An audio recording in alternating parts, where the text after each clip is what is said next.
नमस्कार मंडळी, कसे आहात तुम्ही? मी मजेत आहे. तुम्ही कसे आहात? माझा व्हिडिओ स्किप न करता पूर्ण बघा. मी तुम्हाला याच्यामध्ये कुंडी कशी भरायची हलकी फुलकी ते दाखवणार आहे. तर अजिबात व्हिडिओला स्किप करू नका आणि पूर्णपणे बघा. चला तर आज मी तुम्हाला सांगणार आहे की हा तेलाचा डब्बा आहे. ते याच्यामध्ये हलक्यात हलकी माती कशी भरायची, कमी मातीमध्ये आपण हा डब्बा कसा भरायचा आणि त्याच्यात प्लांट्स कसं लावायचं ते सांगणार आहे. तर हा आहे तेलाचा रिकामा झालेला डब्बा. याच्यामध्ये मी पहिले होल करून घेत आहे आणि याच्यानंतर आपल्याकडे खरडे, कागद, न्यूजपेपर वगैरे असतात ते टाकायचं पहिले खाली. त्याच्यानंतर आपल्याकडे रोजचे कांद्याचे सालं, वाटाणा, भाजीपाला, आलू जे काही असेल भाजीपाल्याचे ते जमा करायचे आणि त्याच्यानंतर ते भरायचं. त्याच्यामुळे आपण याच्यामध्ये जे प्लांट्स लावणार आहे त्याला पोषण भेटणार आहे आणि अशा तऱ्हेने हलकी फुलकी आपली डब्बा भरून होणार आहे आणि आपलं छतालाही जास्त वजन होणार नाही आहे. तर अशा तऱ्हेने आपण हे सगळं भरून घ्यायचं आहे. तर मी हे सगळं भरून राहिलेली आहे, बघू शकता तुम्ही. मी 2-4 दिवसापासून जमा केलेले आहे भाजीपाल्याचे सगळे. हे पूर्ण भरून झालेलं आहे आणि याच्यामध्ये माती कमी लागते. मग तुम्ही असेच भरा. अशा तऱ्हेने माझा डब्बा होता रिकामा झालेला. तर याला मी आता होल पाडून घेतलेले आहे. हे असे मी होल पाडून घेतले आहे याच्यातून एक्स्ट्रा पाणी जायसाठी. तर तुम्ही पण असे होल पाडून घ्या आणि त्याच्यानंतर आपण डब्बा भरायला सुरुवात करूया. असे तुम्ही कुंडीमध्ये वगैरे करू शकता होल. इथे खरडे वगैरे जमा केले आहे मी. तुम्ही असे खरडे, न्यूजपेपर वगैरे जमा करू शकता आणि असे त्याच्या तळाशी ठेवायचे पहिले, म्हणजे आपलं एक्स्ट्रा माती भरलेली त्याच्या आत जाणार नाही बाहेर. तर हे मी जमा केले आहे. वाटाण्याचे छिलके, तुम्ही भाज्यांचे छिलके पण जमा करू शकता. तर अशी मी भरलेली आहे ही कुंडी म्हणा तुम्ही, तेलाचा पिपा. आणि असं छान मी दाबून भरलेलं आहे.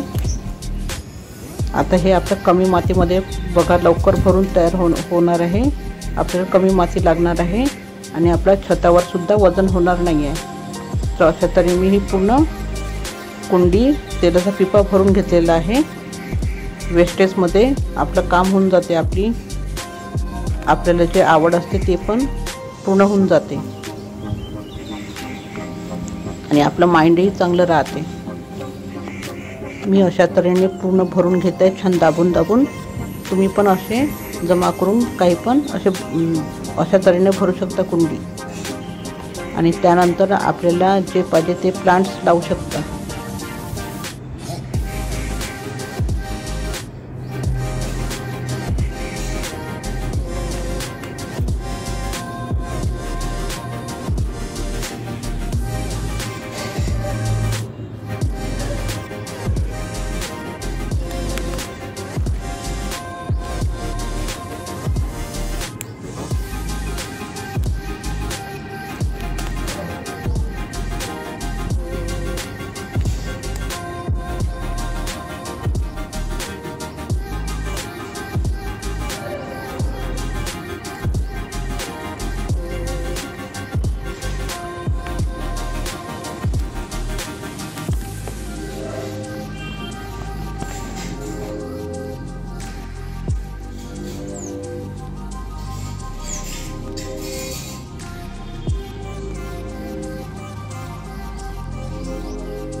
अकरा वाजलेले आहे आणि इथे माझी तोंडळ्याची भाजी झालेली आहे.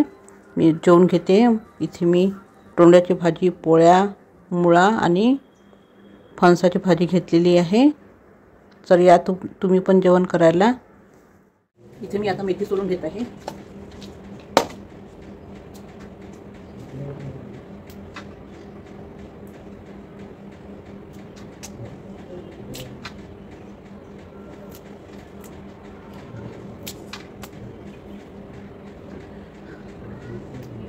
मला एका हाताने सोलण्याची प्रॅक्टिस झालेली आहे आता.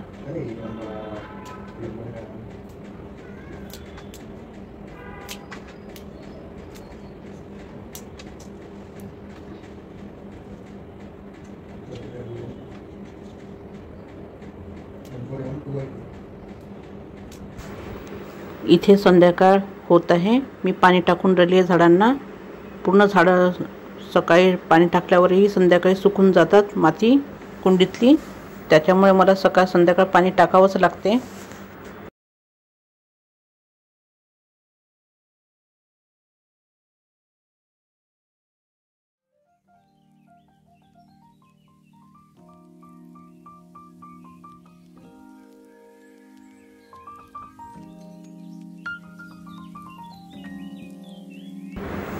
मी इथे झाडांना पाणी टाकता थोडंसं अंगणातही पाणी टाकून देते, कारण की खूपच गरमी होऊन राहिली आहे आणि पाणी टाकल्याने थोडंसं थंड वाटते, त्याच्यामुळे पाणी टाकून देते मी थोडंसं अंगणात.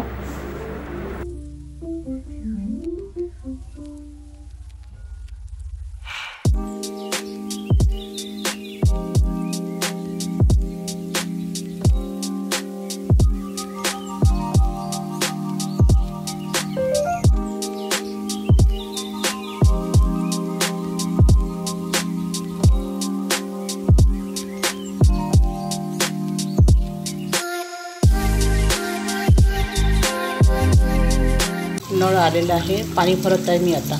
आपण मुगाच्या डाळीचे पकोडे करायचे आहेत. इथे मी 1 वाटी मुगाची डाळ घेतलेली आहे. याला मी 3 किंवा 4 तास पाण्यात भिजू टाकणार आहे आणि याची पेस्ट करून घेणार आहे. इथे आपली पेस्ट करून तयार झालेली आहे. इथे मी आता पकोडे करायला सुरुवात करत आहे. मी चमच्याच्या सहाय्याने करत आहे.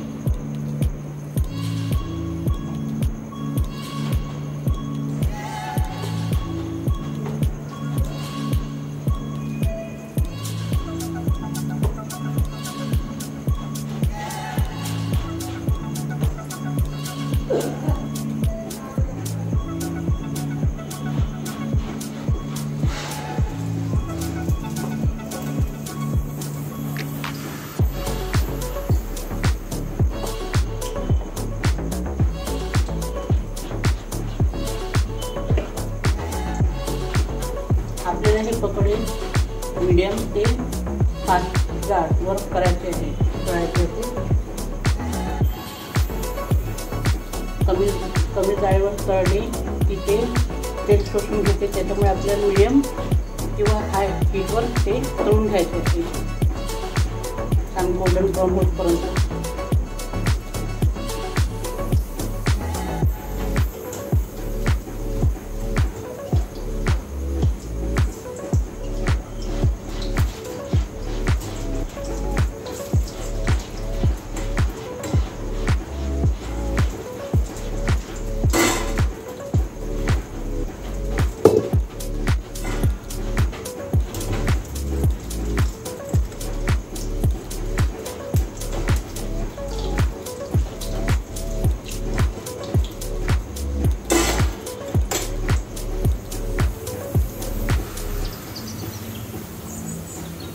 बघू शकता तुम्ही, इथे मी जाळ कमी आणि थोडंसं फास्ट जसा लागलं त्याप्रमाणे तुम्ही जाळ कमी जास्त करून पकोडे तळायचे आहे.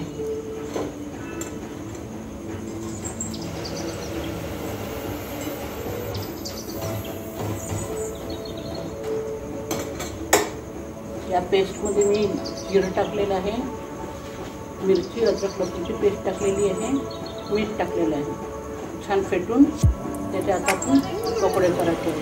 मी कोथिंबीर पण टाकू शकता, कांदाही टाकू शकता.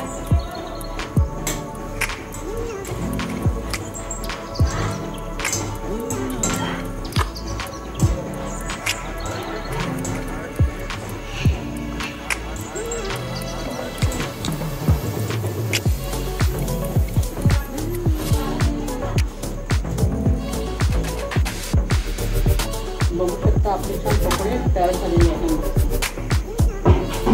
गरम गरम आपण परत तळून घेऊ. तऱ्हेने आपले तयार झालेले आहे छान मुगाचे पकोडे.